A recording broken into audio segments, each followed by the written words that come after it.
अब चलते हैं अपनी सहयोगी स्नेहलता शुक्ला के पास, जो महिलाओं से जुड़े काफी रोचक आंकड़े लेकर आई हैं। बिल्कुल दिव्या, आइए जल्दी से समझते हैं कि छोटी एसआईपी का बड़ा कमाल क्या है। अगर आप हर महीने 5,000 रुपए बचाती हैं, जिसपे अनुमानित रिटर्न 12% का है, स्टेप अप 10% सालाना है, तो 10 साल में निवेश की वैल्यू पहुंचती है कितनी?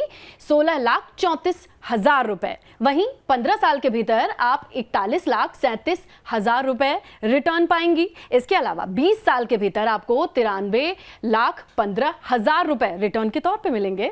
इसके अलावा 25 लाख की बात करें तो ये राशि हो जाती है 1.96 करोड़, और अगर आप इसे कंटिन्यू रखती हैं तो 30 साल के भीतर 4 करोड़ ये निवेश की वैल्यू आपको मिलने वाली है। तो ये तो फायदा रहा छोटी एसआईपी का। आगे बढ़ते हैं और समझते हैं कि हमारे देश में कैसा ढांचा है अगर एसआईपी की बात करें और महिलाओं की सेविंग की बात करें। एक चार्ट देखिए आप, 75% से ज्यादा महिलाएं परिवार का वित्तीय बजट मैनेज करती हैं। सिर्फ 20% महिलाएं ही निवेश के फैसले में सक्रिय भूमिका निभाती हैं। वहीं अगर आप 65% गृहिणियों को देखें तो हर महीने की रकम से कुछ ना कुछ बचा जरूर लेती है या ऐसी कोशिश करती हैं। औसतन गृहिणी हर महीने में 5 से 10,000% रकम बचाने में सफल हो जाती है।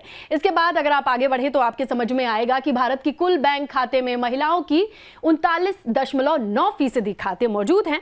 इसके अलावा बैंक में जमा महिलाओं की जो राशि है, जो भागीदारी है, वो है 39.7%। पीएम जनधन योजना पे आते हैं तो इसमें खातों में 55% खाते महिलाओं के हैं। लेकिन अब इसके आगे जब आप बढ़ेंगे तो आपको पता चलेगा कि इनमें से सिर्फ 30% से ज्यादा में बैलेंस न्यूनतम पर हैं। इसके बाद 80% महिलाएं मेडिकल इमरजेंसी में पति या परिवार पर निर्भर होती हैं। ये सच्चाई है। और म्यूचुअल फंड में निवेश करने वालों में 25% महिलाएं हैं।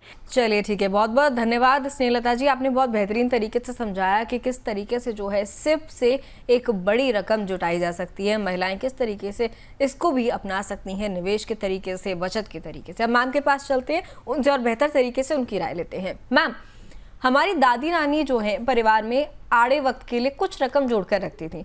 मौजूदा समय में गृहिणियों के लिए इमरजेंसी फंड रखना कितना ज्यादा जरूरी है? सो बेसिकली इमरजेंसी फंड बहुत ही जरूरी है।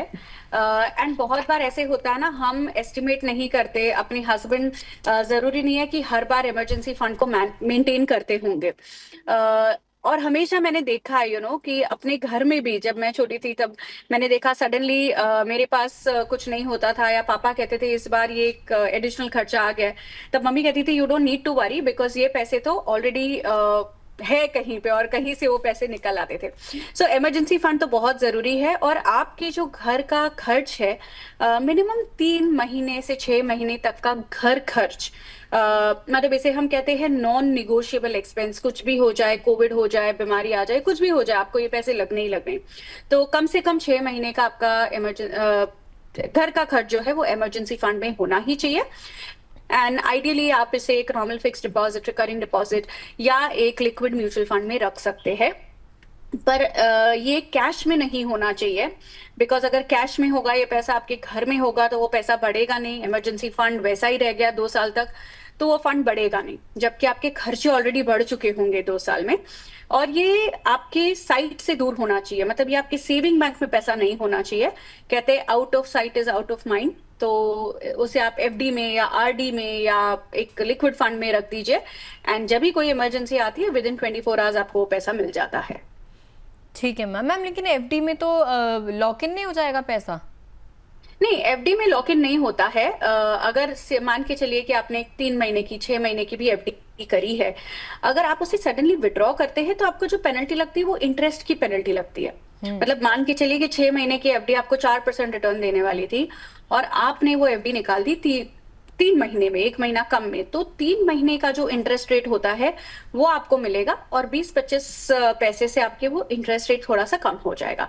पर आपके प्रिंसिपल कट होके मिलेगा वैसा नहीं होता है। पेनल्टी आपको इंटरेस्ट परसेंटेज की लगती है। ठीक है मैम। इसके अलावा अगर बीमा की बात करें, इंश्योरेंस, तो बीमा जो है होम मेकर्स के लिए, गृहिणियों के लिए जो फाइनेंशियल प्लान में किस तरीके से शामिल उन्हें करना चाहिए? होम मेकर के लिए कौन सा बीमा कितना जरूरी है? सो बेसिकली कुछ सालों पहले होम मेकर्स को बीमा नहीं मिलता था, और इसकी वजह ये है कि इंश्योरेंस रेगुलेटरी और डेवलपमेंट अथॉरिटी का कहना है कि बीमा उसके लिए आवश्यक है जिसकी इनकम है। उसका मतलब सडनली अगर कुछ हो जाता है, परिवार का जो सदस्य जो कमा रहा है उसको कुछ हो जाता है, तो एक बीमा की रकम उसके परिवार को मिलनी चाहिए, ताकि वो इनकम बंद होने से परिवार को कोई आर्थिक तकलीफ ना हो।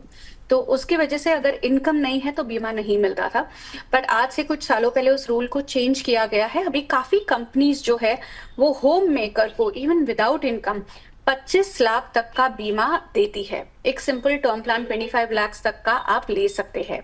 सो मेरी ये सलाह रहेगी कि आप होम मेकर हो तभी भी कम से कम 25 लाख का एक सिंपल टर्म प्लान आपको अपने लिए लेना चाहिए।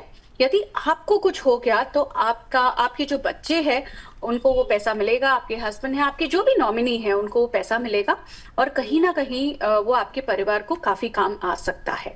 तो बीमा होना चाहिए। अदर देन दैट, आपकी जो बचत है उसे आप एक अच्छा सा पेंशन प्लान, म्यूचुअल फंड में भी पेंशन सोल्यूशन होते हैं, इंश्योरेंस कंपनी के भी पेंशन प्लान होते हैं, अच्छा पेंशन प्लान आप अपने लिए ले सकते हैं, पर उसके रिटर्न्स, उसके टर्म्स एंड कंडीशंस जरूर चेक कीजिएगा before getting into it. Basically मैंने ये देखा है कि प्रॉब्लम क्या होती है कि जब तक सब ठीक चल रहा है there is no problem, but जब हस्बैंड की इनकम बंद हो जाती है, हस्बैंड रिटायर हो जाते हैं, इनकम उनकी जब बंद हो जाती है, तभी उनकी खुद की कोई बचत नहीं होती है। जब तक हस्बैंड इज अर्निंग उनको एक अमाउंट मिलते रहता है घर खर्च के लिए, जिसमें से वो बचाते हैं and she takes care of her expenses. But यदि आपने अपने लिए कुछ छोटा सा अमाउंट पेंशन प्लान में डाला, तो आप जब 60-65 ईयर्स की होंगी तब हर महीने उसमें से कुछ पैसा आपको मिलते रहेगा। यानी कि आपकी जो रोजमर्रा की जरूरत है, जो डेली नीड्स है, एज के साथ कुछ मेडिसिन की रिक्वायरमेंट होती है, वो सारी रिक्वायरमेंट आप अपनी बचत से जो किए हुए आयोजन है उसी से आप उसको प्लान कर सकती है, उसी से विड्रॉ करके आप उसका टेक केयर कर सकती है, और आपको किसी के भी पास उस एज में भी पैसे मांगने की जरूरत नहीं पड़ेगी।